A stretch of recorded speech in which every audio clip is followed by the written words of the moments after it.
Office of Undergraduate Admission at UC Berkeley. I'm an alumnus and I'm the territory manager for Northern Alameda County, excluding Oakland. So if you are in Northern Alameda County, I am your admissions representative. So just to introduce the UCs very quickly. So we are a system of 9 undergraduate campuses. There is a 10th campus, but that is a graduate program. So with us, we basically range in size, in location, so on and so forth. So as you're thinking about institutions that you wish to attend, think of just location. What do they have to offer?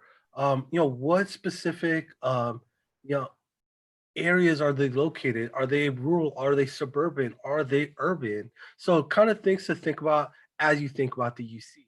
So with us, the application has been available since August 1st. My recommendation, if you haven't already, please start working on your application as soon as possible and take your time. The deadline to submit your application will be November 30th, and you have the month of November to submit your applications. Especially this year, we recommend working on them, taking your time. There's a lot of things happening, in our personal lives, so we encourage you work on your applications. Do not allow your college applications to be another stressor in your life. Now, there is a $70 fee for each UC that you wish to apply to, but there is a fee waiver already incorporated in the application. So if you feel you may be eligible for that fee waiver, there's going to be a section that highlights basically your financial information. Go ahead and put that, and once you're ready to submit, there's going to be a section that's going to basically tell you that you qualify for the fee waiver. If you don't get it, definitely we encourage you to talk to your counselors at your school and basically see if you can manually send those in. Okay. Now, UCs, we don't have early action, early decision.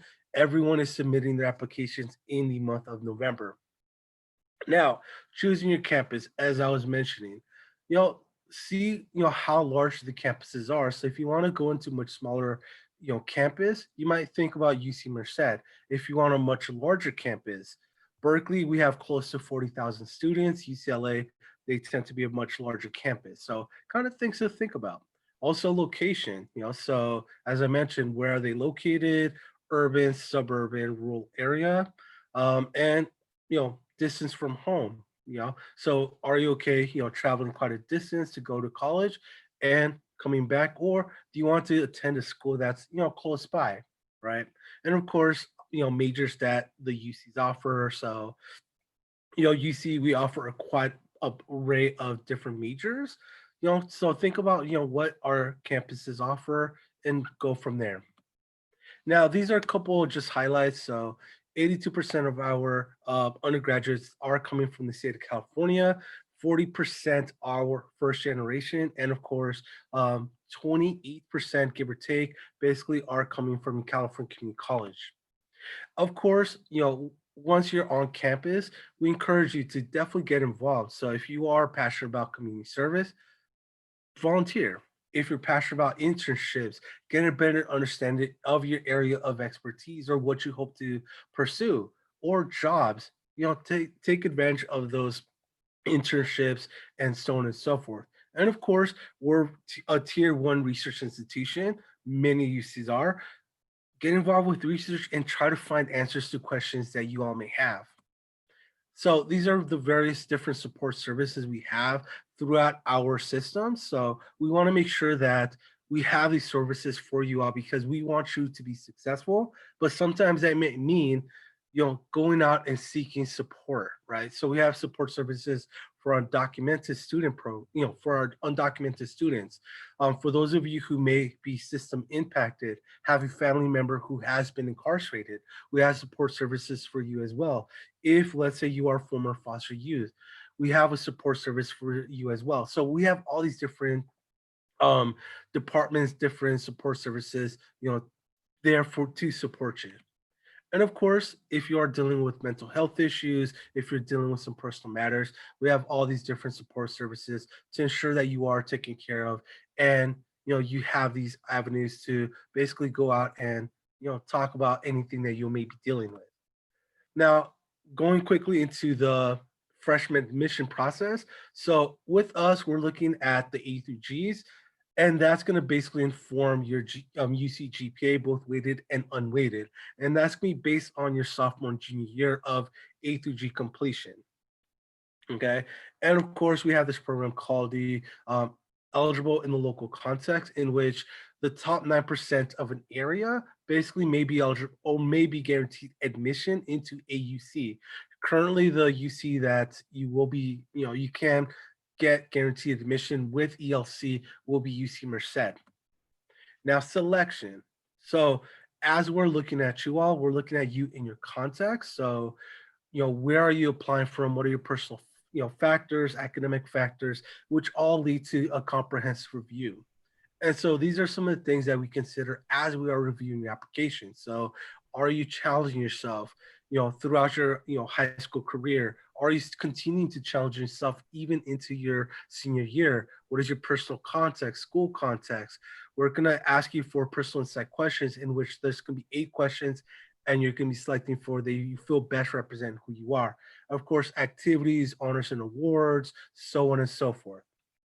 Okay. Now, a couple of last minute things before I hand it out to my other colleagues is if in the basically with COVID, if your school made the decision to go pass no pass, we want you to report those, okay? Because we understand that a lot of decisions were made and we want to honor that. So if your school made the decision to go pass no pass, definitely report those on your application. And of course, SATs, ACTs. So back in May, the Board of Regents for the University of California made the decision that we're basically going to go test optional. Some campuses will vary. For Berkeley, we're going to go test free, meaning that we're not going to use your SATs or ACTs for review, selection, or scholarship purposes. So if you have taken them, go ahead and report them. Other UCs may consider them, but for Berkeley, we're not going to review them, okay? Because we want to ensure that you are, not putting you and your loved ones in harm's way by having to take these exams. Now, with that being said, that concludes my portion. I will hand it off. Thank you so much for giving us that update regarding the UC system. Next up, we're going to pass it over to Alexandria, who will be able to talk about our community colleges. Basil? Okay, I'm ready. Okay, I'm ready. Let me share my screen really quick before I just get started.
Sorry about that. Let me make sure I get that taken care of right now. Perfect. Okay, can you guys hear me now? Well, I see a couple of head nods. Thank you. Hi, everyone. My name is Alex. I'm the Outreach Specialist for Solano Community College. Today, I'll be presenting on the admissions process to a community college. It is very different than the admission requirements to a UC or to a CSU. One thing that I do want to point out is that there are over 100 community colleges in the state of California, and all of those community colleges, your first 2 years at those institutions will actually be free through the California Community College Promise Grant. So let's just go ahead and get started on those requirements.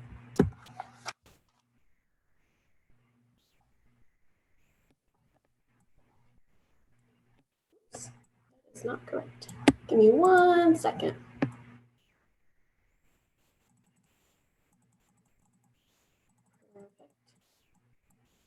Alrighty. ahead and talk about those requirements.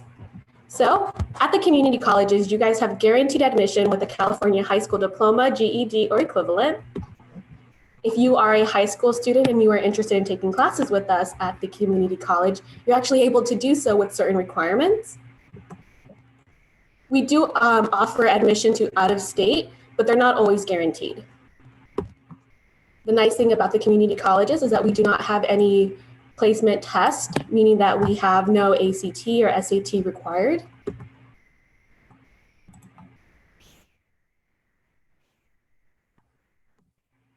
And with the new Assembly Bill AB 70, we have no more placement test. So there is no math and English placement when you start on the community colleges. For those of you guys in high school that are interested in taking dual enrollment, you are going to need to complete a couple of forms at your high school in conjunction with your community college. So you will need to complete a K-12 special admission form at the college that you want to attend each semester. You are going to need permission from your high school principal and counselor, as well as their signatures on these forms. You will also need your parent or guardian permission. Depending on the classes you're interested in taking, you may need your high school transcript. And then again, you may need to contact that different community college that you're interested in because different community colleges may have different requirements for high school enrollment. While we're talking about high school enrollment, let's quickly talk about those perks that come with that. So with that, we have tuition is waived. As high school students, you guys do not need to pay for your tuition. However, there may be some college fees. Maybe there might be a student representation fee, there might be transportation fees, but again, the tuition of that is going to be waived. The nice thing about taking classes while in high school and at the community college is that those classes are going to count for both your high school transcript and you're also building your academic transcripts as well for college.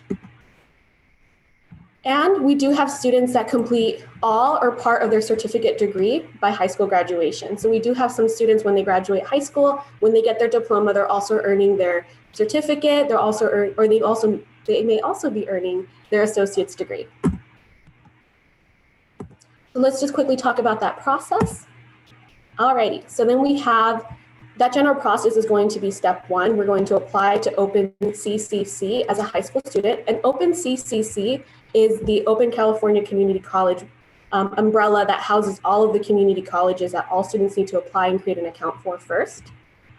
You're also going to be required to fill out that special admission enrollment form from that college, making sure that you have all those signatures. And again, different colleges may have different signature requirements. So definitely do your reading, make sure that you are meeting all of those signatures.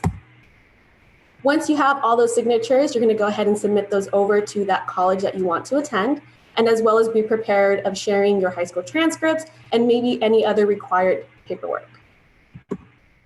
And then once that gets approved, you can actually register for your classes. So let's talk about OpenCCC. So OpenCCC application, again, is required for all the community colleges, regardless of whether you want to stay up north or you want to go down south. You're going to use this website here to create your OpenCCC account. Okay, and that website again is openccc.net. Alrighty, so when you go onto that webpage, it'll look like this. It's going to ask you to create an account. And I always want to emphasize to students when they are creating their account is that they always want to use a personal email. There are students that tend to use their high school emails, but they don't realize that when they graduate, they'll no longer have access to those email accounts. So again, you want to use an email that you will have access to once you graduate.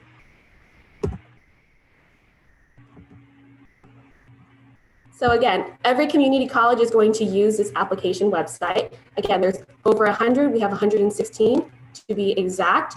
And then again, you're going to go ahead and click on CCC Apply. When you're looking at the different colleges that we have here, there's a different drop box here that you can just go ahead and select which college is best for you based on location, maybe programs that you're interested in. You can just scroll through here and find the best college for you.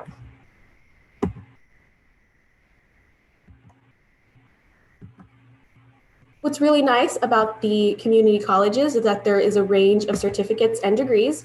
There's various certificates available at different colleges. Some colleges have welding and automotive technology and all sorts of other ones that range in that platform. But then again, this is where you do your research and you find which community college is going to have that certificate that you are interested in pursuing. So again, what is a certificate? A certificate is a certification that takes about a year to complete. This is where you're going to have major specific courses only, meaning that you're not going to be taking any general ed courses.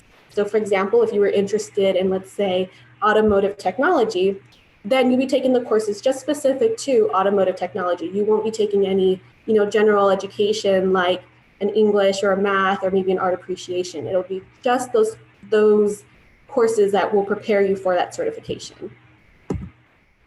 And then we have the Associates of Arts and the associate degrees. So that goes again, Associates of Arts, Associates in Science, and there's also the associate degree for transfer. So the associate degrees, again, take about 2 years to complete. These are going to be major specific, and these are going to cover your general education courses. So again, if you want to major in biology, you'll take your major specific courses for biology, but then you'll also be taking those general ed courses, like, again, the math, the English, the history, the art appreciation, maybe sociology, political science, things of that nature. At the community colleges, we also offer the associate degree for transfer. So these, again, take about 2 years to complete, and then you're going to take UCs, so University of California's or California State University transferable major courses, as well as the general ed that you start at the community college, and then you can go ahead and transfer when you complete your bachelor's degree.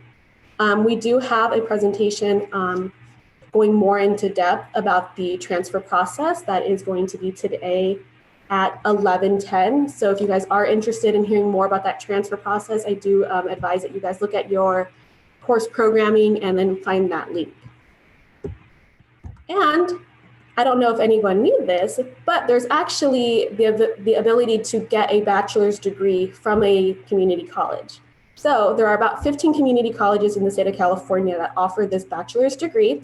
And then again, that bachelor's degree is about 4 years. You're taking your major specific courses on top of your general education courses.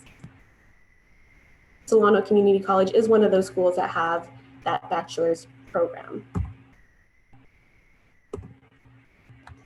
And that concludes the admission requirements for the community colleges. If you guys have any questions, you guys can definitely email us at outreach@solano.edu. And if you guys are on Instagram, go ahead and give us a follow at Solano Community College.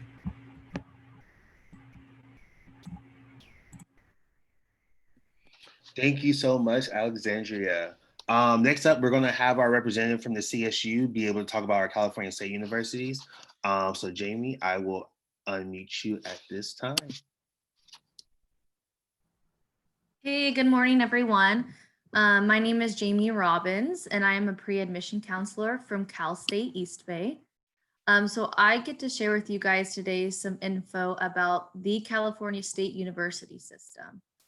So I will do my best to share as much information I can in the few minutes we have here together, and then please send in your questions. So hopefully I can address all of your questions as well. So the California State University system is actually the largest university system in the nation. So we have 23 campuses.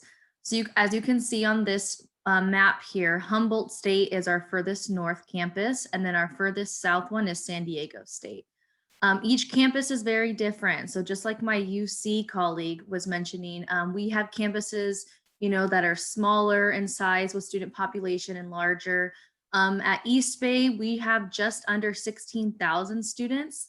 And then some of our partner schools like San Jose State and Sacramento State, you're going to see maybe 35,000 or more students. Some of our campuses down south even have over 40,000 students. So definitely take advantage of the virtual tours that a lot of these campuses are going to be offering. You also want to make sure you're checking if the campus offers your major. So you can check all of that information on calstate.edu, which I will give you that link here in a few slides. Just a few campuses that are the closest to us or near us here in the Bay Area. So we do have Cal Maritime, which is actually in Vallejo. They are a much smaller campus. They have around 2,000 or less students. Monterey Bay, there's my campus, Cal State East Bay, which is in Hayward, Sonoma State, San Francisco State, and San Jose State. So those are just some of the campuses that are actually close to us in the Bay Area. So just some of the things that the CSU is known for and just some highlights. We are definitely known for offering our students a hands-on approach, getting that experience. That way they are getting into jobs and job placement after they graduate. We're also known for having accessible faculty and staff. So trying to get a hold of your instructors, actually reaching out to staff prior to the admission process. They're just known for being very helpful. We're also known for having moderate sized classrooms. So even though I said some of our campuses may have, 40,000 students, some have only 16,000 like myself, our average class size is still 32. So still excellent classroom sizes. We also are known for having several student support services. My colleague from the UC system was talking about some of their support services. So we have a lot of the similar services that they will offer as well. We're known for having several different options to choose from for majors. And then of course, known for being accessible and diverse. Some more highlights really quickly. 95% of our students actually come from the state of California because we actually give priority admission to our local students. We are the largest producer of bachelor's degrees in the state. And we actually are the state's largest source of educators. So we have excellent teaching programs. East Bay is actually very well known and reputable for our credential program, and we produce a lot of teachers in the Bay Area. So of course, this is not a full list of our majors. This is just going to show you popular programs at the CSU as well as some unique majors. So definitely popular majors across the board at the CSUs are going to be business, biology is another popular one that students pursue. Nursing, of course. Nursing is the only major that is going to be impacted at every CSU campus, which I will further explain what impacted is. Kinesiology is definitely popular as well, and psychology. Some of these unique majors you'll find, architecture, aviation. Architecture is actually only offered at 2 of our campuses. So that's why I said it's really important that you're checking to make sure your major is offered at that campus.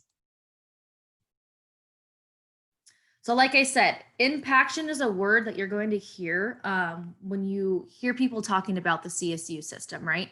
So what is impaction? So pretty much that word being defined is it means that a campus gets a greater number of applications from eligible students, but they don't have enough space for all of those students.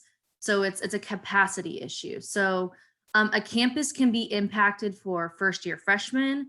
They can be impacted just for transfer students, or they can just have certain majors that are impacted. So those are the different types of impaction. So pretty much your takeaway from this is you want to make sure a campus has your major, and then you want to ask them if that major is impacted, right?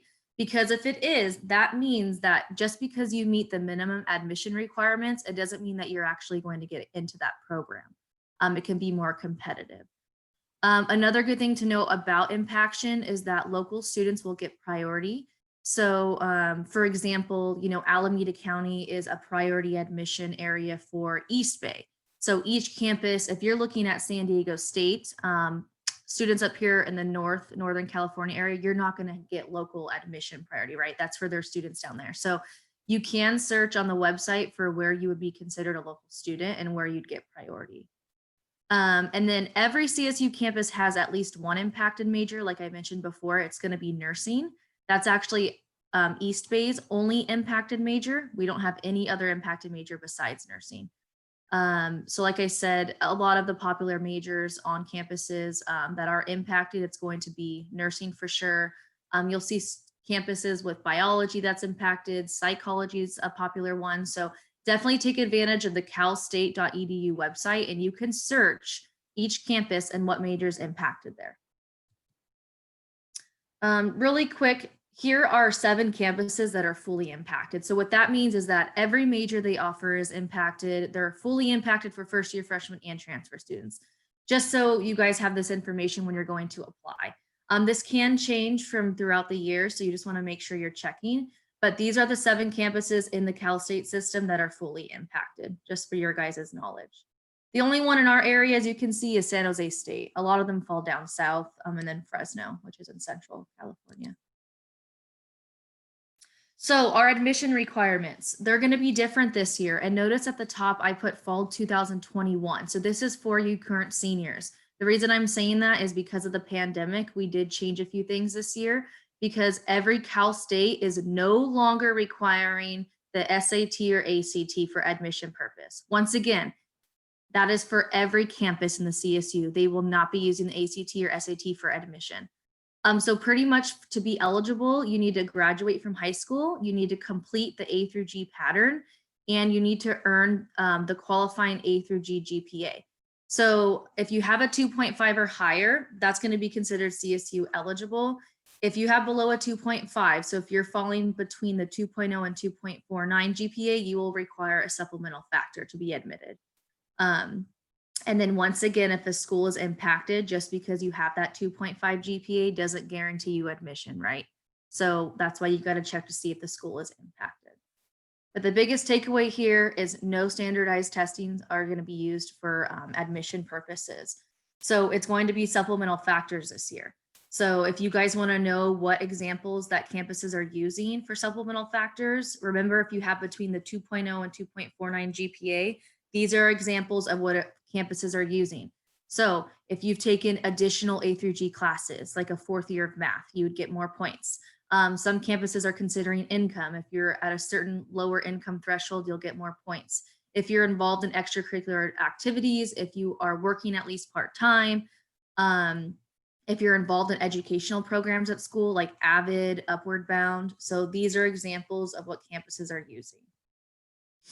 So our application, and I only have a few more minutes here, so I'll get through this. Our application is actually open now for seniors. It opened October 1st. It will close December 4th. You can find the application at our main website, calstate.edu. It's the same application for all 23 campuses. We do have a fee waiver.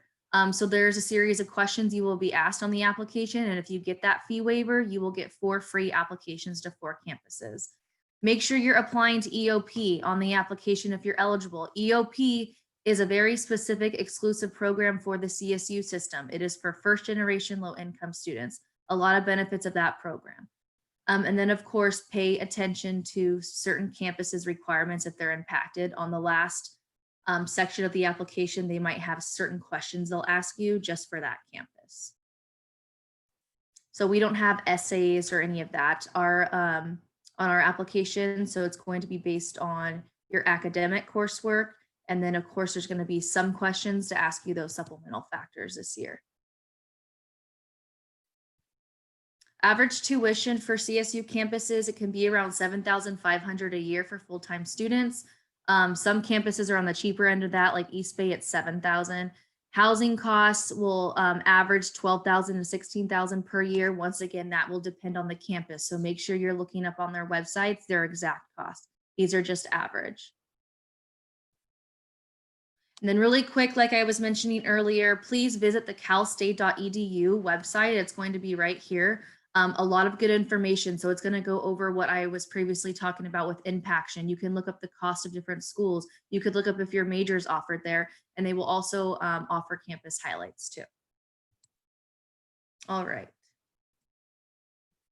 Thank you guys. Send your questions in.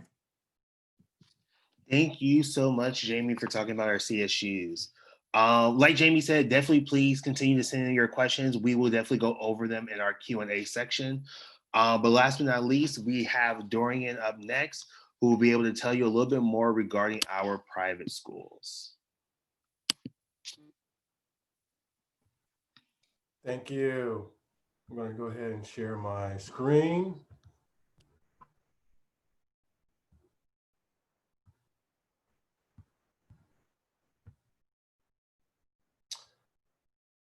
Good morning. My name is Dorian Roberts. I am the Associate Director of Undergraduate Admissions at St. Mary's College of California, and we are part of the Independent California Colleges and Universities. So just to give you a quick mission, the core mission of these institutions is to improve lives through higher education by honoring a deep commitment to public good and embracing diversity, whether it be age, religion, cultural, social, and economic backgrounds as well. So there are several AICCU institutions in the state of California, and they are actually broken down by regions from Northern California, San Francisco Bay Area, the Central Valley, Central Coast, Los Angeles, Orange County, Riverside, San Bernardino, and San Diego Imperial. And so kind of you can see based on the slide here, they offer a lot of different varieties when it comes to specializations. They could be research institutions, they could be traditional liberal arts institutions, they could be faith-based, performing and visual arts, professional schools, and these are some of the areas that they specialize in as well, whether it be business, law, medicine, or other unique areas. We're located in over 100 cities in the state of California. And our student population, we have a nice range too, right?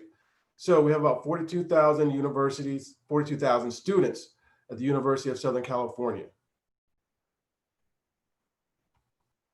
Quick facts and figures. 22% of California undergraduate students, there are nearly 188,000 students.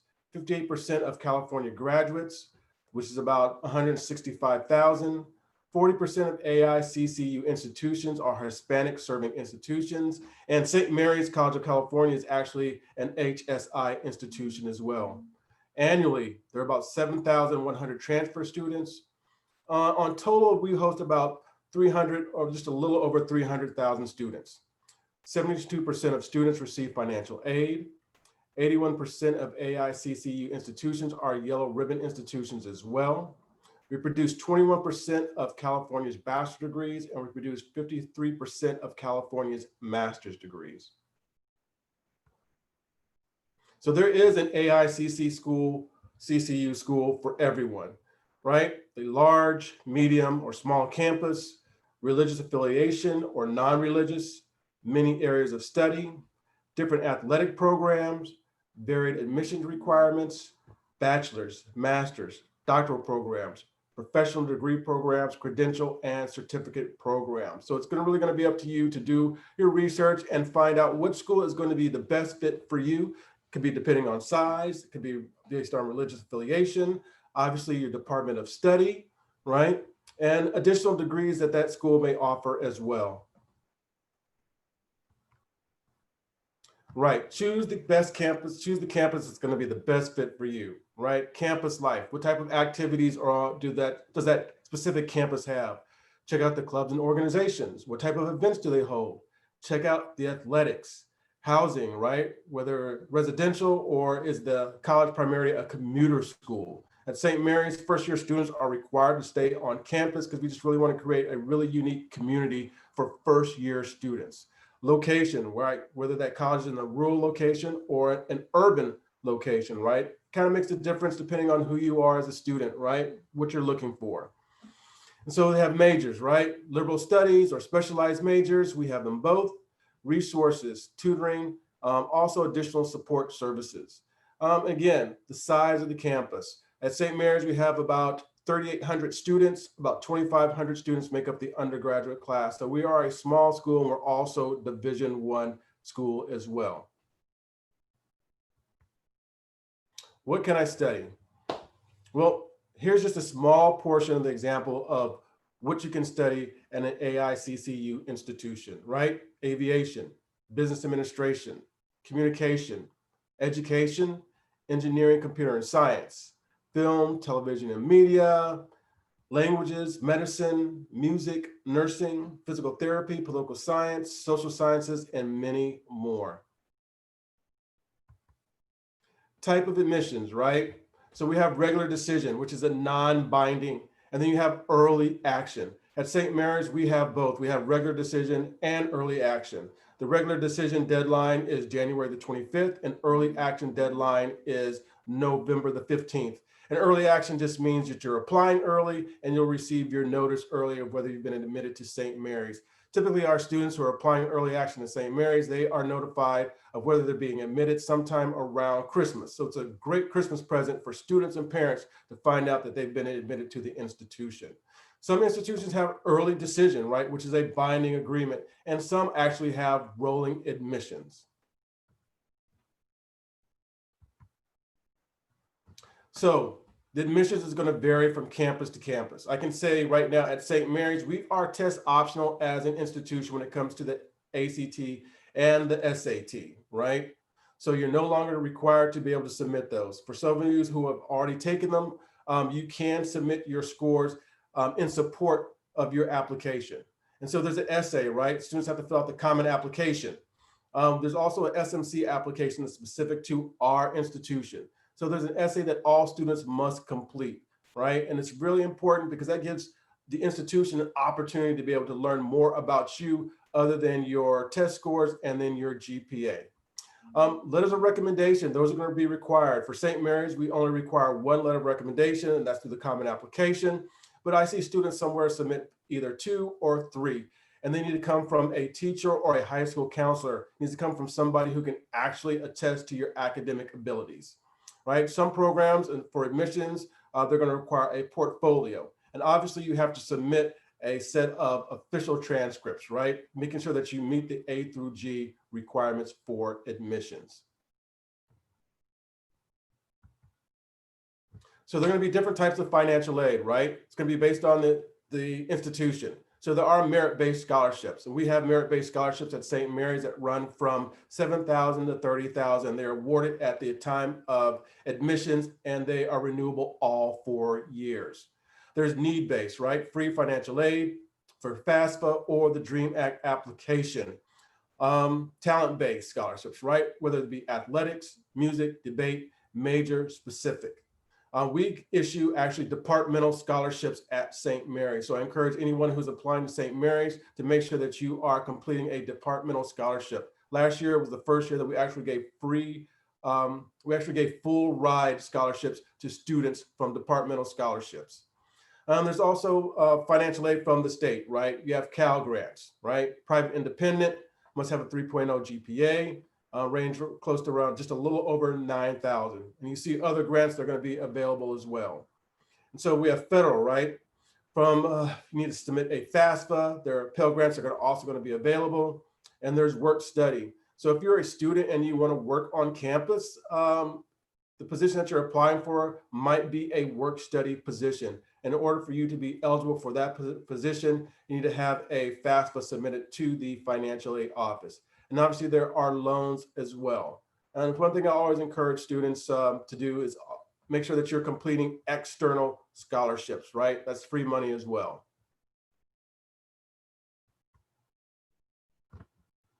So depending on where you're at is going to be depending upon the filing period for your admissions applications. Again, for us, for early action, students need to have their application submitted and completed by November the 15th. For regular decision, it's January the 25th. And so these are the dates as well for the financial aid.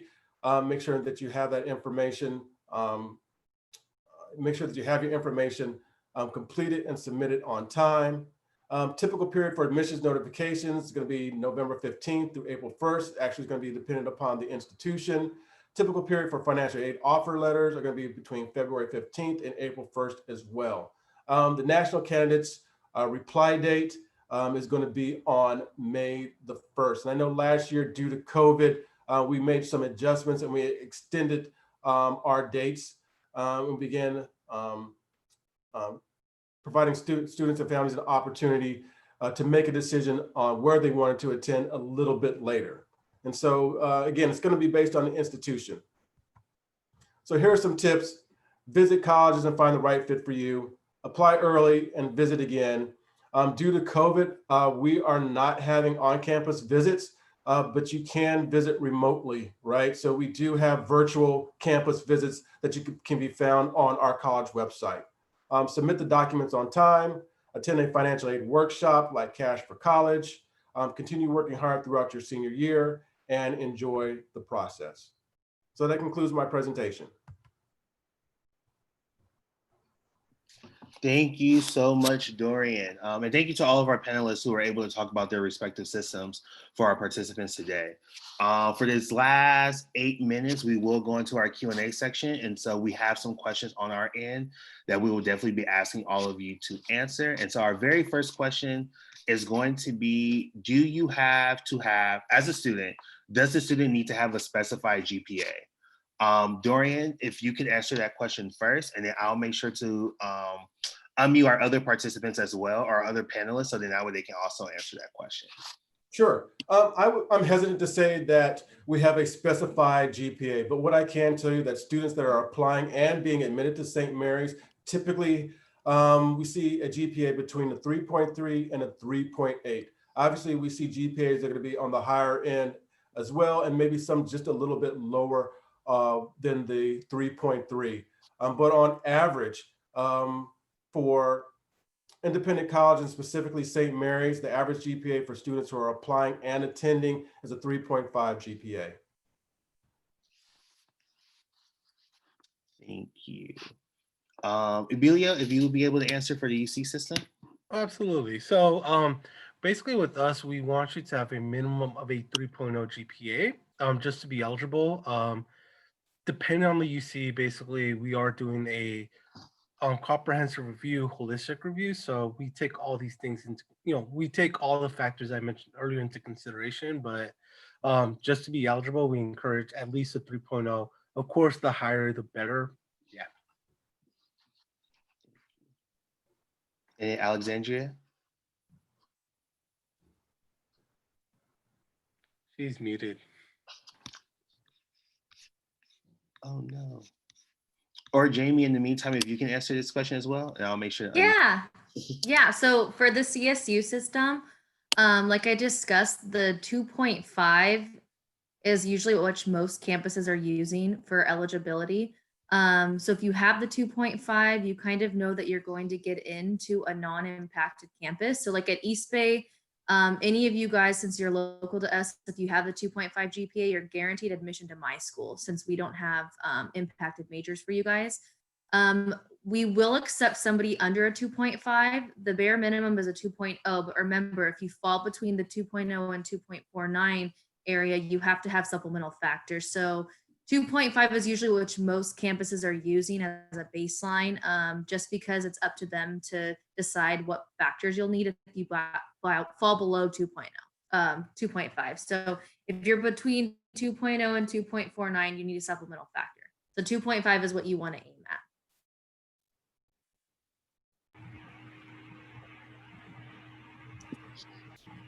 And then thank you. And then Alexandria, if you can also answer that question, please. Definitely. So in my presentation, I didn't go over any GPA requirements because the community colleges do not have a GPA requirement for admission. However, I did mention that we have AB 70, which is the no placement testing that's required, or that was once required for students to take to figure out what math and English placement they would have coming into the community colleges. When you do complete your application, there is a portion where you enter in your GPA. And what this does, and what we do with this information, is we help determine what math and English placement you would go into. If your GPA is below a certain amount, like if it's below a 2.5, they may recommend that you take maybe like a supplementary course with your math and English, just so that you get that additional support that you need to be successful. But in terms of an actual GPA to get in, there is no GPA requirement. Thank you so much. Yeah. Our next question is going to be primarily for Jamie. For the CSU systems, do you have a list of which majors are impacted for the individual CSUs? Absolutely. So like I showed on my presentation, if you visit calstate.edu, the main website, they have excellent information regarding impaction, and they actually have a PDF document on their main impaction page. Every campus indicate if that major is impacted. So you can actually individually search. It makes it way easier than having to search each campus's individual website. So go to calstate.edu. In the search engine, you can type in impaction, and then on their main page, they will show that PDF of every major that is impacted at every campus. Great, thank you so much. And then question regarding the UCs. Is there a list by chance of the UCs that will still be considering SAT or ACT for admission purposes? So basically, if you go to the University of California .edu, you can look at just each of the UCs. At this point, there's still a lot of things that are coming into play because there was also a court ruling, I believe last month, in which someone basically, challenged the UCs just to ensure that all UCs kind of got rid of the SATs, ACTs because of students who may have had a disability. So that is going to depend on the campuses. So unfortunately, at this point, we don't have a list just yet, but we encourage you to check out or reach out to each of the UCs to inquire. But yeah, with us, we're test free. And once the Board of Regents made the decision to go test optional, we decided we're going to go test free. Great. That's really good to know. Question for our private schools. What exactly is a yellow ribbon institution? A yellow ribbon institution is a college that has been designated by the armed forces that provides additional services and care for our military veterans. So if you plan to join the military or one of the other branches of the armed forces, upon whether you're still in the service or whether you're a veteran, then I would encourage you to reach out and find an institution that is a yellow ribbon institution, because again, they provide additional services for our service members. Great, thank you so much. And then looking at the time, we do have time for probably like 2 more questions. And so I will ask, for the community colleges, are there any courses that you would recommend for dual enrollment purposes?